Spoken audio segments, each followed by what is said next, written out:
നമസ്കാരം.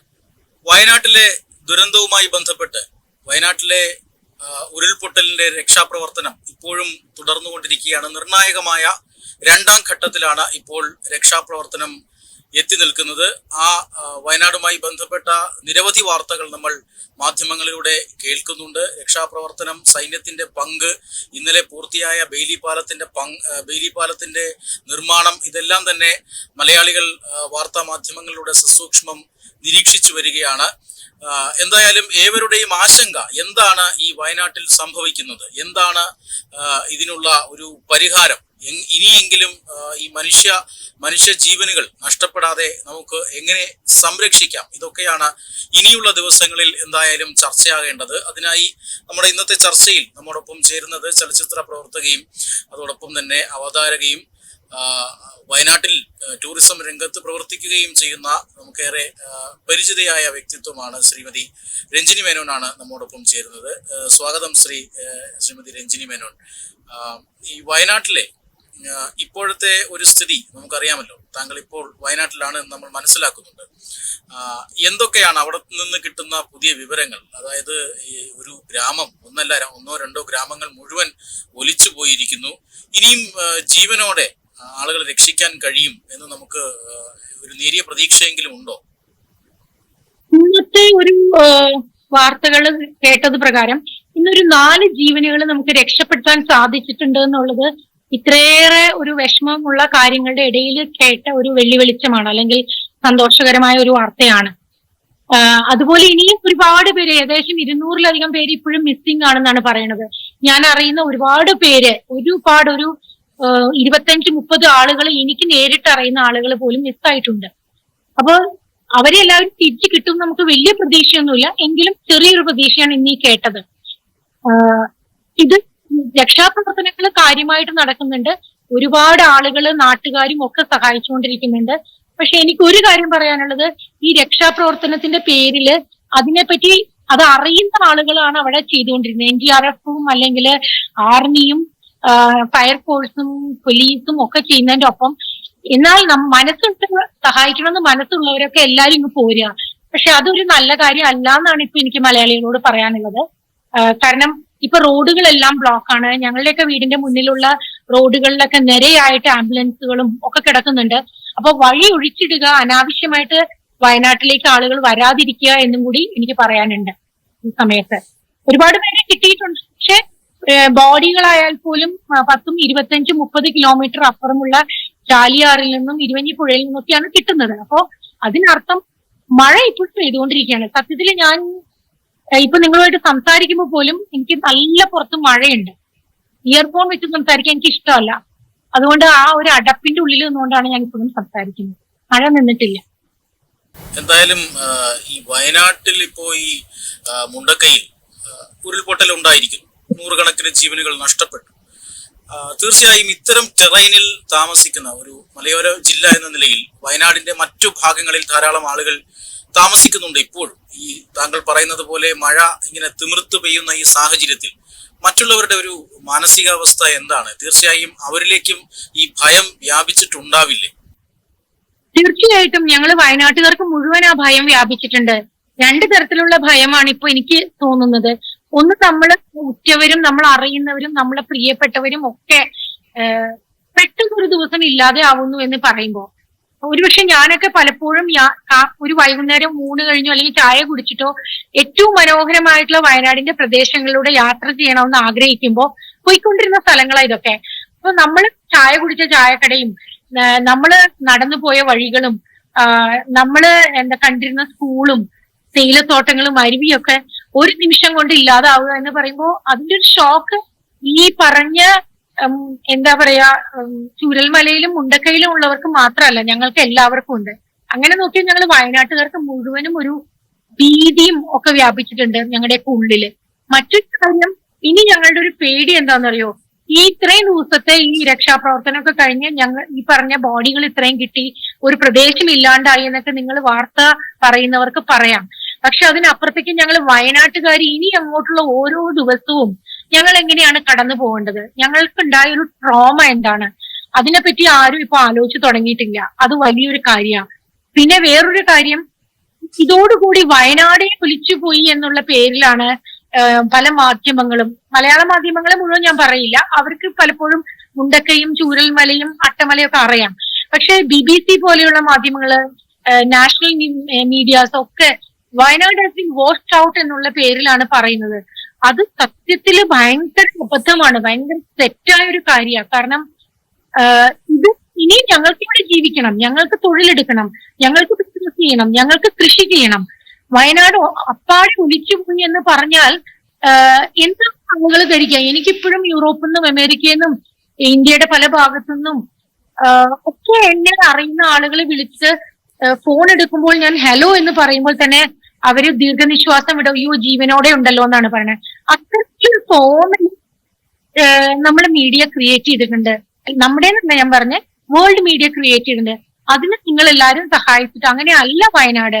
ഇനിയും ഞങ്ങൾ ഇഷ്ടം പോലെ ആളുകൾ ഇവിടെ ജീവിച്ചിരിക്കുന്നുണ്ട്, സേഫ് ആയിട്ട് ജീവിച്ചിരിക്കുന്നുണ്ട് എന്നും കൂടി ഒന്ന് അറിയിക്കണം എന്നൊരു അപേക്ഷയാണ്. എന്തായാലും ഈ ടൂറിസം രംഗത്തിന് തന്നെ വലിയ ഭീഷണിയായി മാറിയേക്കാവുന്ന ഒരു പ്രചരണം കൂടിയായിരിക്കും, അല്ലെങ്കിൽ വാർത്ത കൂടിയായിരിക്കും ആ തരത്തിൽ വയനാട് മൊത്തത്തിൽ അപകടാവസ്ഥയിലാണ് എന്ന രീതിയിൽ പറഞ്ഞ് പരത്തുന്നത്. എന്തായാലും ഇത്തരത്തിൽ ചില ബാഹ്യ ഇടപെടലുകളെ കുറിച്ചുള്ള ചർച്ചകൾ ഇപ്പോഴും ഉയർന്നു കേൾക്കുന്നുണ്ട്. വയനാടിന്റെ ഈ ഒരു അവസ്ഥയ്ക്ക് കാരണം നമ്മുടെ ആദ്യ ചർച്ചയിൽ തന്നെ ഈ ബിൽഡിംഗ് പെർമിറ്റുകൾ നൽകുന്നതിലും അല്ലെങ്കിൽ കെട്ടിട നിർമ്മാണ ചട്ടങ്ങൾ അത് പാലിക്കുന്നതിലുമെല്ലാം വലിയ പ്രശ്നങ്ങൾ ഉണ്ടായിട്ടുണ്ട്, വലിയ വീഴ്ചകൾ സംഭവിച്ചിട്ടുണ്ട്. ഈ രീതിയിൽ ആ ഒരു വീഴ്ചകൾ ഇല്ലാതാക്കിക്കൊണ്ട് മുന്നോട്ട് പോവുക എന്ന തലത്തിലേക്ക് സംസ്ഥാനത്ത് ചർച്ചകൾ ഉയർന്നു പൊങ്ങിയിട്ടുണ്ടോ അല്ലെങ്കിൽ ഉയർന്നു തുടങ്ങിയിട്ടുണ്ടോ? പ്രത്യേകിച്ചും കഴിഞ്ഞ ദിവസം വന്ന കേരള സർക്കാരിന്റെ ഒരു ഉത്തരവ് നമ്മൾ ശ്രദ്ധിച്ചതാണ്.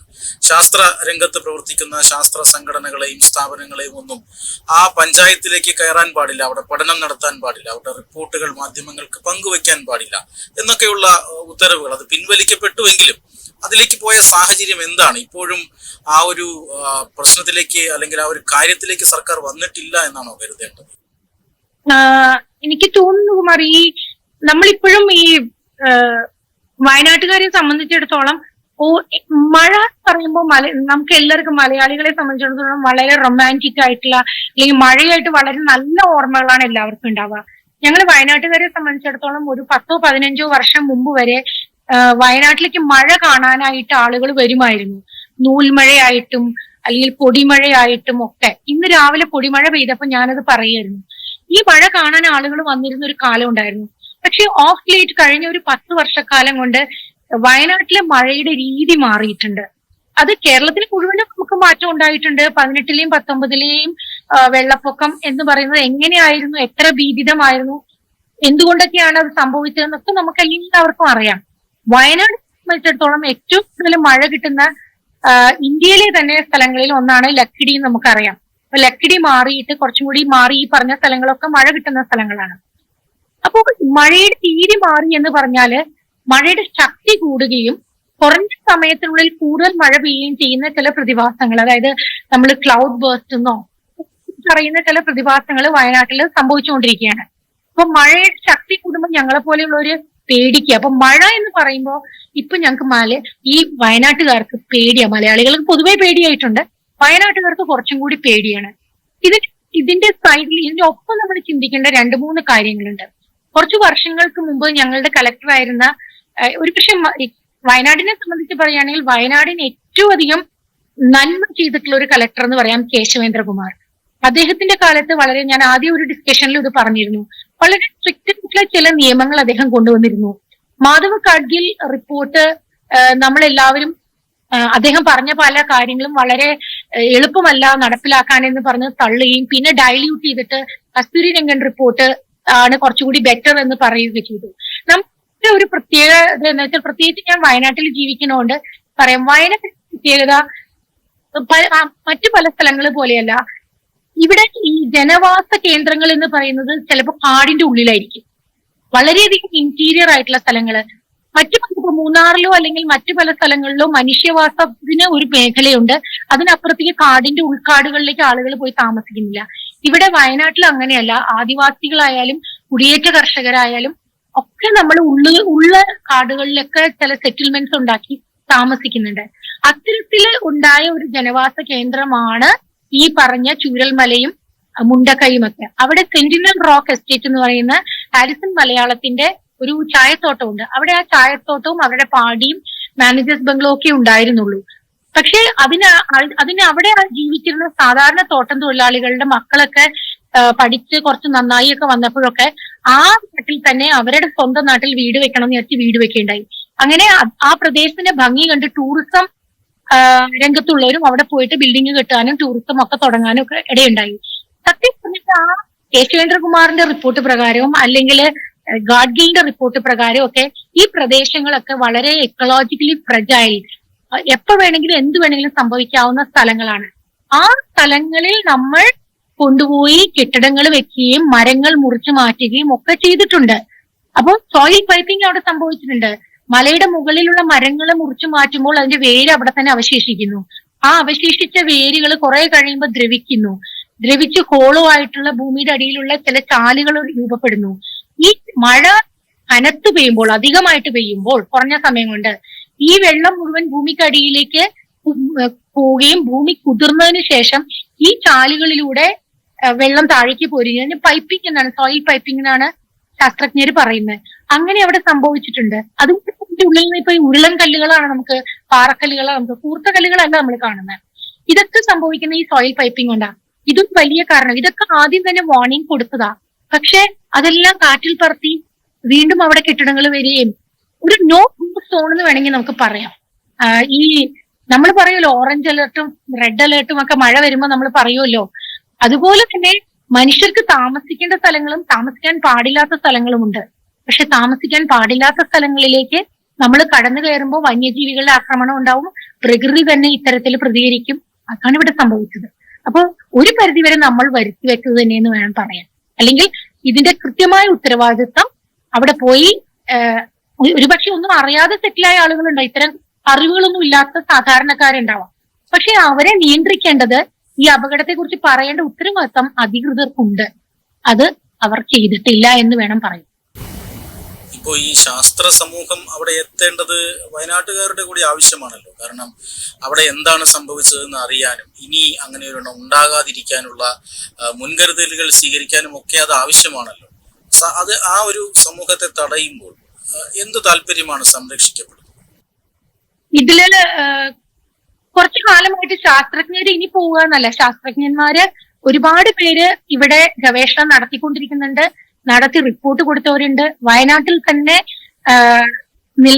വയനാട്ടിൽ ഗവേഷണം നടത്തി ഇത്തരം കാര്യങ്ങളെ കുറിച്ച്, ഇവിടുത്തെ മഴയുടെ തീവ്രതയെക്കുറിച്ചും കാലാവസ്ഥാ വ്യതിയാനത്തെക്കുറിച്ചും ഭൂമിയിൽ വന്ന മാറ്റങ്ങളെ കുറിച്ചും ഈ ബയോഡൈവേഴ്സിറ്റിയെ കുറിച്ചും ഒക്കെ പഠിക്കുന്ന സെന്റേഴ്സ് നമുക്കുണ്ട്. അപ്പോ ഇവിടെ തന്നെ സ്വാമിനാഥൻ ഇൻസ്റ്റിറ്റ്യൂട്ട് ഉണ്ട്, ഹ്യൂം സെന്റർ ഉണ്ട്. അങ്ങനെ അനേകം ശാസ്ത്രജ്ഞന്മാരെ ഇവിടെ നിന്ന് റിസർച്ച് ചെയ്തുകൊണ്ടിരിക്കുന്നുണ്ട്. ഇവരൊക്കെ പലപ്പോഴായിട്ട് വാർണിംഗ് തന്നിട്ടുള്ള കാര്യങ്ങളുമാണ്. പക്ഷെ വാർണിംഗ് തന്നിട്ടുണ്ടായിട്ടും അത് കൃത്യമായിട്ട് നടപ്പിലാക്കുക എന്ന് പറയുന്നത് ഒരു സിസ്റ്റം ഉണ്ടാവണം. നമ്മുടെ സർക്കാരിനായാലും ഡിസ്ട്രിക്ട് അഡ്മിനിസ്ട്രേഷൻ ആയാലും ഒക്കെ ഒരു സിസ്റ്റം വേണം. ആ സിസ്റ്റം ഒരുപക്ഷെ പുറത്തേക്ക് ആളുകളിലേക്ക് കാര്യങ്ങള് സാധാരണ മനുഷ്യരിലേക്ക് എത്തിയിട്ടില്ല. എല്ലാവരും പഠിപ്പുള്ളവരും എല്ലാവരും എന്താ പറയാ, ജേർണൽസ് കരുതുന്നവരോ പഠിക്കുന്നവരോ ഗൂഗിളിൽ പോയി ഇൻഫർമേഷൻ എടുക്കുന്നവരോ പത്രം വായിക്കുന്നവര് പോലും ആയിരിക്കില്ല. ഒരുപക്ഷെ ഇപ്പൊ പത്രം ഡെയിലി കിട്ടുന്ന സ്ഥലങ്ങളുണ്ട്. അപ്പൊ അത്തരത്തിലുള്ള മനുഷ്യരെ നോക്കേണ്ട, അവരുടെ ജീവനും സ്വത്തും സംരക്ഷിക്കേണ്ട ഉത്തരവാദിത്തമുള്ളവർ അത് ചെയ്യണം. അത് ചെയ്തിട്ടില്ല മുഴുവനായിട്ട്. മുന്നറിയിപ്പിന്റെ കാര്യം പറഞ്ഞപ്പോഴാണ് എൻ്റെ കയ്യിൽ, ഞാൻ ഇന്നലെയൊക്കെ ശ്രദ്ധിച്ച ഒരു വാർത്തയുണ്ടായിരുന്നു. ഇപ്പോൾ എൻ്റെ കയ്യിലുണ്ട്. അത് ഇന്ത്യൻ എക്സ്പ്രസിലൊക്കെ വന്ന ഒരു വാർത്തയാണ്. അതായത് വയനാട് ജില്ലാ ഭരണകൂടത്തിന് ഒരു മുന്നറിയിപ്പ് ഏതാണ്ട് 16 മണിക്കൂറുകൾക്ക് മുമ്പ് ഒരു സംഘടന കൊടുത്തു എന്ന ഒരു വാർത്തയാണത്. ഇതിൽ ഒരു സാധാരണക്കാരന് പോലും മനസ്സിലാകുന്ന രീതിയിലാണ് ഈ വാർത്ത വന്നിട്ടുള്ളത്. അതായത് 600 mm മഴ പെയ്തു കഴിഞ്ഞാൽ അവിടെ ഉരുൾപൊട്ടലിന് സാധ്യതയുണ്ട്. ഞായറാഴ്ച 200 mm പെയ്യുന്നു. അതിനുശേഷം രാത്രി മുഴുവൻ 130 mm കൂടി പെയ്യുന്നു. ആ സാഹചര്യത്തിൽ സംഘടന ഈ 600 കടക്കാൻ സാധ്യതയുണ്ടെന്നും ഉരുൾപൊട്ടലിന് സാധ്യതയുണ്ടെന്നും ആളുകളെ ഒഴിപ്പിക്കണമെന്നും ഒക്കെ പറഞ്ഞ് ജില്ലാ ഭരണത്തിന് റിപ്പോർട്ട് കൊടുക്കുന്നു. പക്ഷേ അവിടെ ജില്ലാ ഭരണത്തിന്റെ ഭാഗത്ത് നിന്നും എന്തെങ്കിലും പ്രതികരണം ഉണ്ടായി എന്ന് നാട്ടുകാർക്ക്, അവിടെയുള്ളവർക്ക് ബോധ്യപ്പെട്ടിട്ടുണ്ടോ?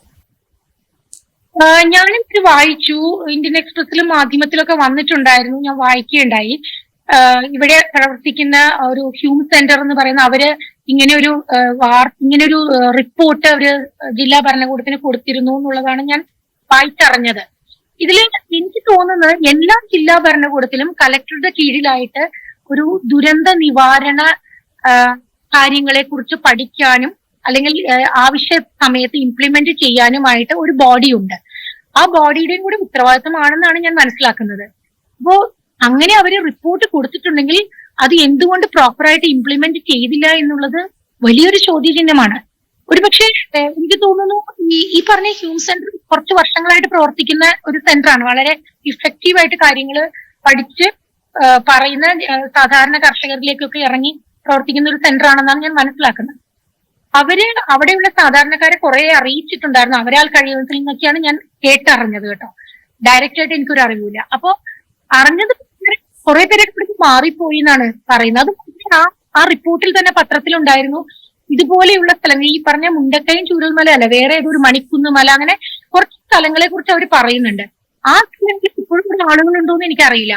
അഥവാ അങ്ങനെ ആളുകളുണ്ടെങ്കിൽ അവരെയും അവിടുന്ന് മാറ്റേണ്ട സമയമായിട്ടില്ലേ? അത് ഇപ്പോൾ സർക്കാർ ചെയ്യുന്നുണ്ടോ, ജില്ലാ ഭരണകൂടം ചെയ്യുന്നുണ്ടോ?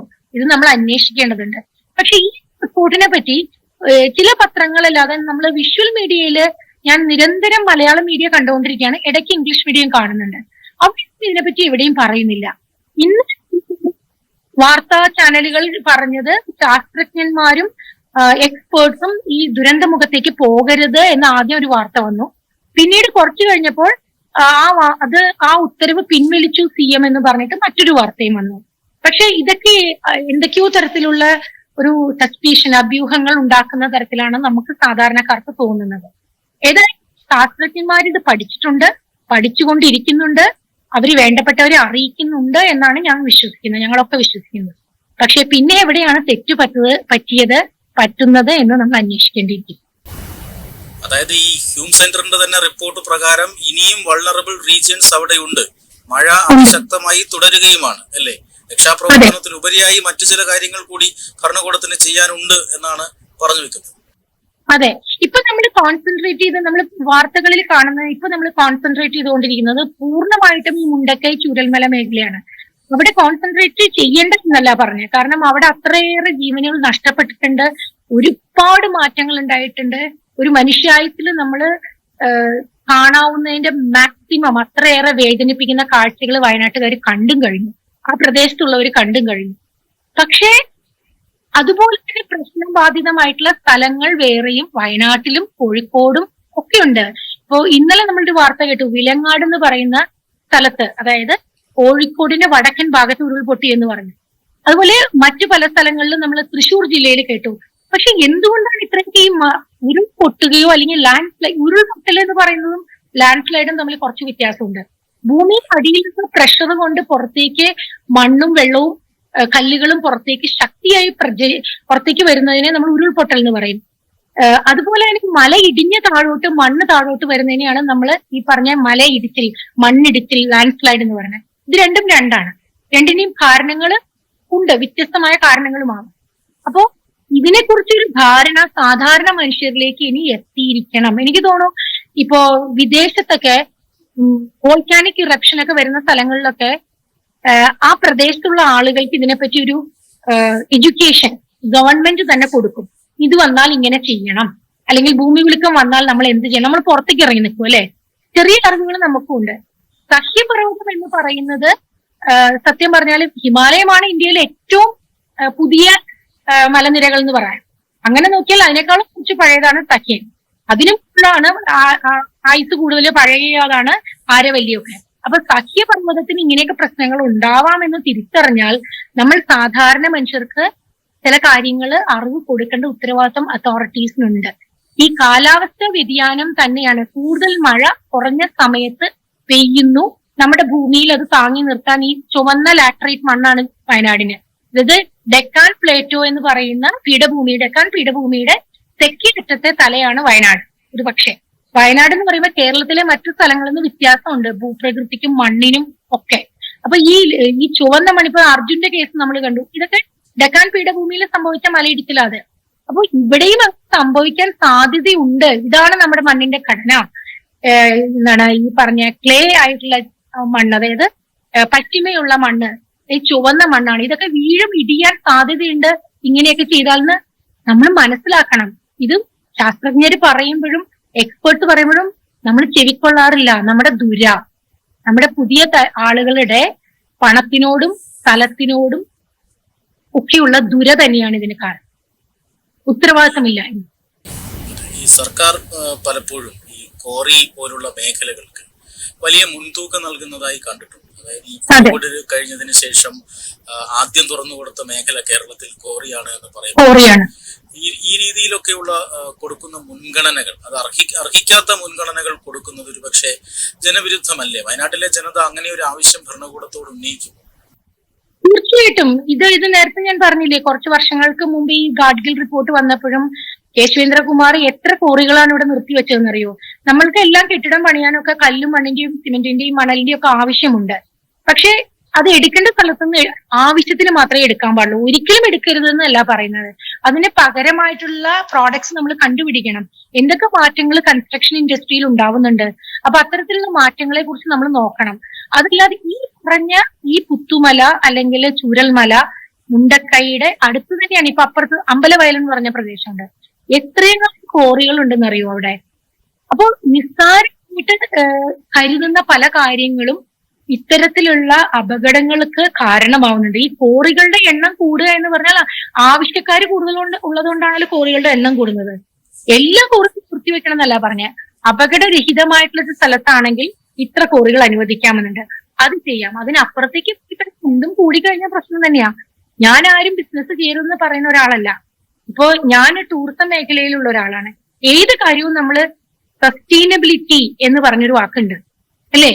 അതായത് നമ്മൾക്ക് പ്രകൃതിയും സുസ്ഥിര വികസനം, ആ ഒരു സുസ്ഥിര വികസനം എന്ന് പറയുന്ന ഒരു കാര്യമായിരിക്കണം അടിസ്ഥാനം എല്ലാറ്റിനും. അത്തരത്തിലൊരു സുസ്ഥിര വികസന മാതൃക നമ്മൾ ഫോളോ ചെയ്യുന്നില്ല സത്യത്തില്.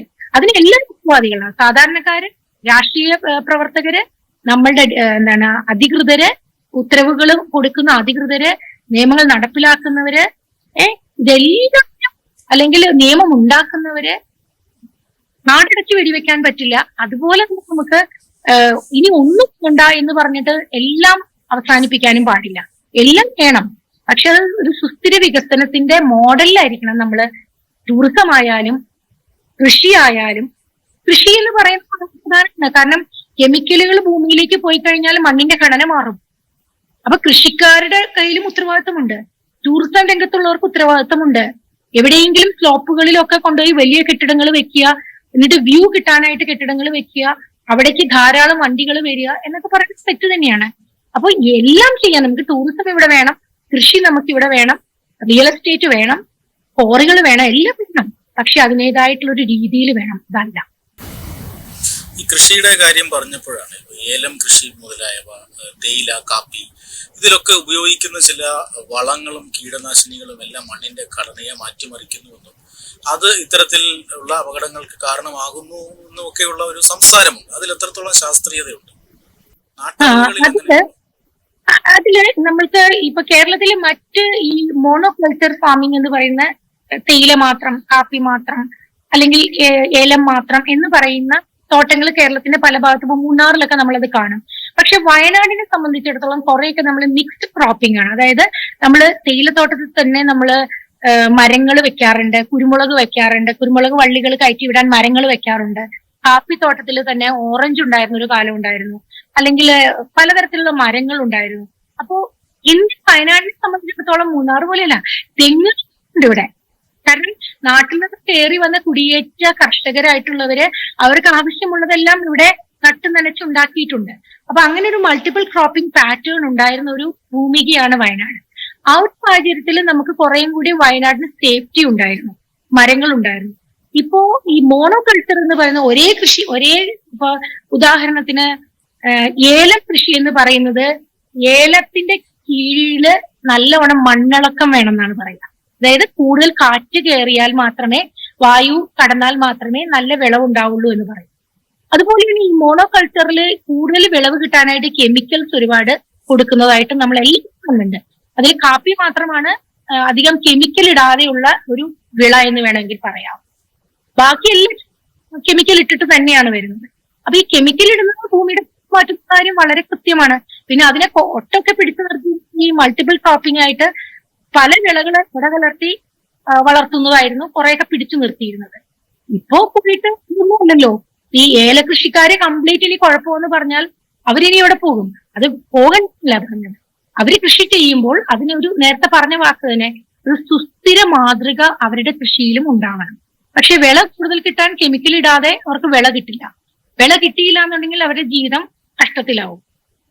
എന്താണ് അത്രയും വില ഇടിയും. ഈ കീടാണു അല്ലെ കീടങ്ങൾ വരും. അപ്പൊ അങ്ങനെ വരുമ്പോൾ ആ വിള കുറയും. അപ്പൊ അതിന് വില കിട്ടില്ല എന്നൊക്കെയാണ് പറഞ്ഞത്. അപ്പൊ ഇതെല്ലാം ചെയിൻ പോലെയാണ്, എല്ലാം ഒരു കുഴഞ്ഞു മറിഞ്ഞു കിടക്കാണ്. പക്ഷെ ഇതിന് കൃത്യമായിട്ട് സമഗ്രമായിട്ടുള്ള ഒരു പഠനവും ആ രീതിയിൽ ഇംപ്ലിമെന്റ് ചെയ്യാനുള്ള ഏജൻസികളും നിർബന്ധമായിട്ട് ഇത് പാലിച്ചു കൊണ്ടുപോകണമെന്ന് തീരുമാനിക്കുന്ന ഒരു അതോറിറ്റിയും നമ്മുടെ സിസ്റ്റവും സർക്കാരും ഒക്കെ കൈകോർത്താൽ മാത്രമേ ഇനി നമ്മൾ ചവിട്ടി നിൽക്കുന്ന ഭൂമി ഉണ്ടാവൂ. അല്ലെങ്കിൽ ഉണ്ടാവില്ല കുറച്ചു കഴിഞ്ഞ്. എന്തായാലും ഇപ്പോ ഏറ്റവും കൂടുതൽ മാധ്യമ ശ്രദ്ധ കിട്ടുന്ന ഒരു സ്ഥലമായി വയനാട് മാറിക്കഴിഞ്ഞു. എന്തായാലും ഇതുവരെയുള്ള സ്ഥിതി അനുസരിച്ച് ഈ പറയുന്നത് പോലെ പണം അല്ലെങ്കിൽ ലാഭം മാത്രം ലക്ഷ്യമാക്കിക്കൊണ്ടുള്ള ഒരു വികസനം, സുസ്ഥിര വികസനത്തെ കുറിച്ച് ചിന്തിക്കാതിരിക്കുക, അതിലപ്പുറം പ്രകൃതി ദുരന്തങ്ങളെ നേരെ ചൊവ്വെ അറിയാതിരിക്കുക, ഈ ദുരന്ത മുന്നറിയിപ്പുകൾ വേണ്ട വിധം കൈകാര്യം ചെയ്യാതിരിക്കുക, പരിഷ്കൃത സമൂഹത്തിന് ചേർന്ന രീതിയിൽ കൈകാര്യം ചെയ്യാതിരിക്കുക. ഇതിനപ്പുറം ഒരുപക്ഷെ ഈ മാധ്യമ ഹൈപ്പൊക്കെ ഒരുപക്ഷെ 1-2 ദിവസങ്ങൾ കഴിയുമ്പോൾ വയനാടിനെ വിട്ടുപോയേക്കാം. പക്ഷേ ഈ പറയുന്ന പ്രശ്നങ്ങളെല്ലാം വയനാട്ടിൽ നിലനിൽക്കുകയാണ്. എന്താണ് ഒരു പരിഹാരമായി ഇനി നിർദ്ദേശിക്കാനുള്ളത്? അവസാനമായി പറഞ്ഞു. ആദ്യം പറയാനുള്ളത് വയനാട്ടുകാരോട് അല്പമെങ്കിലും സ്റ്റാൻഡ് വിത്ത് വയനാട് എന്ന് ഇപ്പൊ എല്ലാ മീഡിയയിലും പറയുന്നുണ്ട്. ഞങ്ങൾ വയനാട്ടുകാരുടെ കൂടെ നിങ്ങൾ നിൽക്കണം എന്നുണ്ടെങ്കിൽ ആദ്യം എനിക്ക് പറയാനുള്ളത്, വയനാട് പൂർണ്ണമായി ഒലിച്ചു പോയിട്ടില്ല. ഞങ്ങൾ ഇവിടെ തന്നെയുണ്ട്. ഞങ്ങൾക്ക് ഇവിടെ തന്നെ ജീവിക്കണം. ഞങ്ങൾക്ക് ഇവിടെ തന്നെ കൃഷി ചെയ്യണം. ഞങ്ങൾക്ക് ഇവിടെ തന്നെ ടൂറിസം വളർത്തണം. ലോകം ഞങ്ങളെ തേടി, ഈ സൗന്ദര്യമുള്ള ഈ ഭൂമി തേടി വരണം. ഞങ്ങൾക്ക് ഇവിടെ തന്നെ എല്ലാ കാര്യങ്ങളും പഠിക്കണം. സ്കൂളുകൾ വേണം, ആശുപത്രികൾ വേണം. ഇത്തരം സൗകര്യങ്ങളൊക്കെ നമുക്ക് ഇനിയും വേണം. വയനാട് പൂർണ്ണമായി ഒലിച്ചു പോയിട്ടില്ല. ഇവിടേക്ക് എല്ലാവരും എത്തണം എന്നുള്ളതാണ് ആദ്യം നിങ്ങളെ പോലെയുള്ള മാധ്യമങ്ങൾ ലോകത്തിന് മുന്നിലേക്ക് അറിയിക്കേണ്ടത്.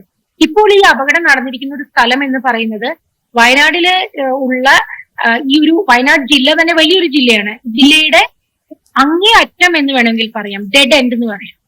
ആ പ്രദേശത്തിന് തൊട്ടപ്പുറത്തായിട്ട് ചെങ്കുത്തായ മലകളും നിലമ്പൂർ കാടുകളുമാണ് ഒരു വശത്ത്. അതായത് തമിഴ്നാടിന്റെയും മലപ്പുറം ജില്ലയുടെയും അതിർത്തി പങ്കിടുന്ന ഒരു ചെറിയൊരു അതിമായിരുന്ന ഒരു പ്രദേശമാണ് ഈ മുണ്ടക്കയും ചൂരൽമലയും ഒക്കെ. പക്ഷെ ബാക്കി ഇതിന്റെ ഈ പറഞ്ഞ സ്ഥലത്ത് നിന്ന് മാനന്തവാടി പോലെയുള്ള വയനാടിന്റെ വടക്കേ അറ്റത്തേക്ക് അല്ലെങ്കിൽ വടക്ക് പടിഞ്ഞാറൻ അറ്റത്തേക്ക് പോവാന്ന് പറയുമ്പോൾ ഒരു 85 കിലോമീറ്റർ 100 കിലോമീറ്റർ ദൂരത്താണത്. ഇനി വടക്കേ അറ്റത്തേക്ക് സുൽത്താൻ ബത്തേരിയിലേക്ക് പോവാന്ന് പറഞ്ഞാൽ ഒരു 50 കിലോമീറ്റർ ദൂരത്താണ്. ഞാൻ താമസിക്കുന്ന വൈത്തിരി ചുണ്ടേൽ എന്ന് പറഞ്ഞാൽ ഒരു 25 കിലോമീറ്റർ ദൂരത്താണ്. അപ്പൊ ഇവിടേക്കുള്ള ആൾക്കും ജീവിക്കണം. ഈ പ്രദേശത്തുള്ളവരെ മാറ്റി പാർപ്പിച്ച്, ബാക്കിയായവരെ മാറ്റി പാർപ്പിച്ച് അവർക്ക് എവിടെയെങ്കിലും കിടന്നുറങ്ങാനുള്ള ഒരു ഭൂമിയും അവർക്ക് ഇനി അങ്ങോട്ട് ജീവിക്കാനുള്ള സാഹചര്യങ്ങളും അവർക്ക് അവരുടെ ഇനി അവരുടെ മാനസികമായിട്ടുള്ള നില തന്നെ മാറിയിട്ടുണ്ടാവാം. അപ്പോ ആ കാര്യത്തിന് അവർക്ക് വേണ്ട മാനസികമായ പിന്തുണ, കൗൺസിലിങ്, ട്രീറ്റ്മെന്റ്, ജോലി, ഇത്തരം കാര്യങ്ങളെല്ലാം ഇനി ചിന്തിക്കേണ്ടത് സ്റ്റാൻഡ് വിത്ത് വയനാട് എന്ന് പറയുന്ന നിങ്ങളാണ്, അതായത് മറ്റുള്ളവരാണ്. ഇനി മറ്റൊരു കാര്യം ഈ ഒരു സാഹചര്യത്തിൽ എനിക്ക് പറയാനുള്ളത്, വയനാടിന്റെ കണക്ടിവിറ്റിയെ കുറിച്ച് എപ്പോഴും നമ്മൾ പറയാറുണ്ട്. ഇപ്പൊ ഈ സംഭവം നടക്കുമ്പോഴും ഒന്ന് ആലോചിച്ച് നോക്കൂ, കോഴിക്കോട് ജില്ലയിൽ നിന്നും മലപ്പുറം ജില്ലയിൽ നിന്നും ഒക്കെ വണ്ടികൾ, ആംബുലൻസുകൾ വരാനായിട്ടുള്ള വഴികൾ ബ്ലോക്ക് ആയി പോവുക. ആർമി വരേണ്ടത് കൊണ്ട് ഞങ്ങളോടൊക്കെ പറയുന്നത് നിങ്ങൾ പുറത്തിറങ്ങാതിരിക്കൂ എന്നാണ്. അപ്പൊ ഒരു ഇവൻച്വാലിറ്റി വന്നു കഴിഞ്ഞാൽ സാധാരണ ആൾക്കാർ, ഇതുമായി ബന്ധമില്ലാതെ വേറെ ഒരു പ്രശ്നമുള്ളവർ എങ്ങനെ പുറത്തിറങ്ങും?